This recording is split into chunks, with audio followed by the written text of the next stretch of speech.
Salut Michel, comment vas-tu? Tiens, merci une nouvelle fois d'être avec nous. Tu es beau, tu es frais, tu es beau. Je suis beau, merci. Tu es frais. Écoute, on est très heureux de te retrouver. On a pu lire les colonnes de Midi Libre tout cet été, qui a un œil vraiment très affûté sur l'actualité de Montpellier. J'ai eu un mot fort dans l'appréhension de cette nouvelle saison de Montpellier. On nous dit que Montpellier veut passer dans un jeu de possession et plus de transition. Si c'est bien ce que j'ai noté, est-ce qu'aujourd'hui c'est effectivement ton souhait pour cette saison et est-ce que tu as les arguments pour le faire? Je ne sais pas si on a les arguments, mais je pense qu'au milieu de terrain, on a des joueurs qui sont en capacité de tenir le ballon, de faire circuler le ballon. On a essayé de mettre ça en place. Après, il y a toujours un rapport de force avec l'adversaire. Des fois, tu veux mettre ton jeu en place, mais tu ne peux pas parce que l'adversaire te presse bien, récupère les ballons. Toi, techniquement, tu n'es pas bien. Voilà, mais on s'articule pour passer en possession. Passer comme ça, et plus en transition. Pour essayer transition. Non, si, mais j'entends. Si on a l'opportunité. Je te tire les grands fils. On a des joueurs qui sont de rupture. Il faut savoir les utiliser aussi. Ouais, donc c'est pour ça que ce soir, quel est ton discours? Ça va être justement de jouer? Oui, on joue. De toute façon, le football, il faut qu'on joue. Après, je te dis, il y a un rapport de force en face. On va voir, eux, ils sont en capacité de. Ils le font bien, ils tiennent bien le ballon et ils vont vite vers l'avant aussi. Maintenant, ils vont un peu plus vite qu'au début du nouvel entraîneur. Mais ils font très bien ce qu'ils font. Ouais, non, je voulais savoir, coach, quelle est un peu l'ambition de Montpellier sur ce championnat? On sait qu'il faut se maintenir vite, mais est-ce qu'il y a une ambition peut-être première partie de tableau ou on va assurer quand même le... Mais on n'a pas un recrutement. On a un effectif qui est jeune. Moi, c'est la première fois que ça m'arrive. De démarrer une saison sans une recrue. Maintenant, on fait avec ce qu'on a. Et on a un 11 qui peut être performant.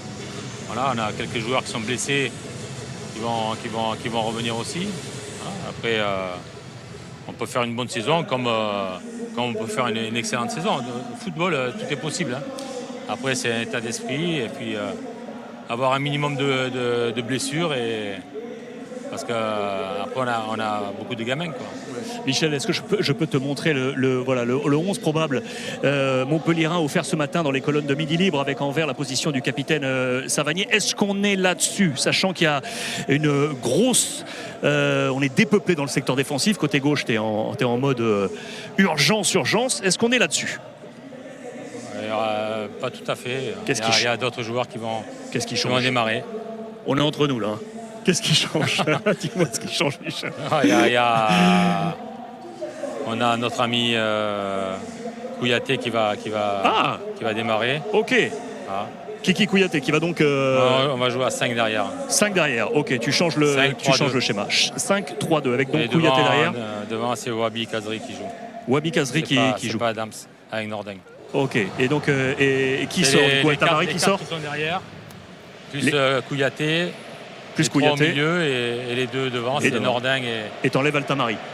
Oui. Du coup, et c'est donc Kazri qui rentre avec à la place d'Adams et aux côtés de Nordin. Ok. Quand je vois que ces noms, du coup, Michel, effectivement, par rapport aux obligations aujourd'hui d'encaisser du côté de Montpellier, je parle sur le plan financier. On a entendu parler effectivement d'Altamari et notamment de Chotard qui était sur ses départs possibles. Où est-ce qu'on en est aujourd'hui de ces deux profils qui sont essentiels dans ton équilibre? Il n'y avait rien de concret et on va voir. Qui va se passer la dernière semaine. Comment tu es par rapport à tout ça? Parce que tu le dis, c'est la première fois dans ta carrière qui est... Mais on verra. S'ils partent, est-ce que vous avez la possibilité Oui, d'acheter? on a ciblé des joueurs. Après, mais en achat, il n'y aura pas d'achat, je pense. Il y aura des prêts avec option d'achat. D'accord. Après, il y a Vito qui peut revenir. Voilà. Il y a Vito qui peut revenir. Pardon? Vito, il peut revenir encore. Vito, je pense qu'il est capable de rejouer. Ouais. Je pense qu'il est capable. Michel, la dernière, qu'est-ce que tu avais gardé en tête de ce double affrontement de l'année dernière qui avait été lourd, 6-2 à Montpellier et le 3-0 ici? Ouais. Tu avais gardé quoi de tout ça? J'ai pris des raclés contre Paris, mais bon, il y a beaucoup de coachs qui ont pris des raclés aussi. Non, on est venu avec l'ambition de faire un bon match et de les enquiquiner. Les enquiquinés, je vais garder ça en tête. J'espère qu'on va réussir à les enquiquiner et être performants, parce qu'il faut qu'on ait cette ambition-là. Michel, merci d'être passé au micro dans cet avant-match et on te souhaite un très bon match face aux Parisiens et au plaisir de te retrouver tout à l'heure. Merci d'avoir été avec nous.